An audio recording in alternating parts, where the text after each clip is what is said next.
Hello guys, ഞാനിപ്പോൾ പെരിന്തൽമണ്ണ പാലക്കാട് മണ്ണാർക്കാട് റൂട്ടിൽ പാതായ്ക്കര വളവ് പറഞ്ഞ സ്ഥലം.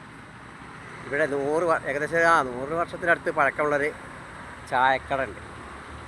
അതിൻ്റെ വീഡിയോ എടുക്കണം ഞാൻ വന്നതാണ്. ഇതിൻ്റെ ഒരു സുഹൃത്തിൻ്റെ അച്ഛൻ നടത്തിയിരുന്നതാണ്.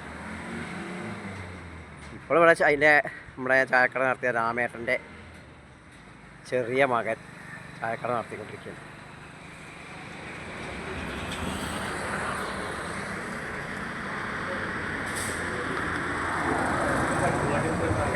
പഴയ മാതിരി ഇപ്പോൾ ചെറിയ കച്ചവടമൊക്കെ, ചെറിയ പലഹാരങ്ങളൊക്കെ ഉണ്ട്.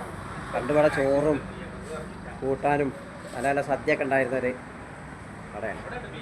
ഇപ്പോൾ രാവിലെ കുറച്ച് ആൾക്കാരൊക്കെ വരും, ഇരുന്ന് എന്തെങ്കിലുമൊക്കെ പത്രം വായിക്കുക, നാട്ടുവർത്താനം പറഞ്ഞിരിക്കുകയൊക്കെ ചെയ്യും. അങ്ങനെ ചെറിയൊരു ബിസിനസ് മാത്രമേ ഉള്ളൂ ഇപ്പോൾ. പണ്ടത്തെ മാതിരി ചായക്കടയിൽ ഇപ്പോൾ വലിയ വലിയ കടകളൊക്കെ ഉണ്ടാവുകൊണ്ട് ചെറിയ ചായക്കടയിലൊന്നുമില്ല. ഇതിനെപ്പറ്റി കൂടുതൽ നിങ്ങൾക്ക് അറിയുമെന്ന് അറിയില്ലെങ്കിലും കാണുന്നവർ ലൈക്ക് അടിക്കുക, സബ്സ്ക്രൈബ് ചെയ്യുക.